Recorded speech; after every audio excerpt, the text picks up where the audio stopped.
Menteri Koordinator Bidang Infrastruktur dan Pembangunan Kewilayahan Agus Harimurti Yudhoyono atau AHY menyoroti bencana banjir dan longsor yang menerjang wilayah Sumatera Aceh pada akhir November 2025.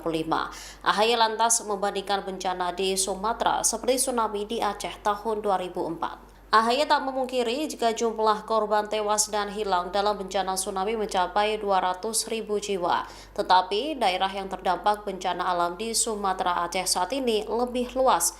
Hal ini disampaikan AHY dalam sambutannya di acara Pamor Persada Peduli Bencana Aceh, Sumut, dan Sumbar. Acara digelar di lapangan tembak Brigade Parako 1 Pasgat Lanut Halim Perdana Kusuma, Jakarta. Download Tribun X sekarang.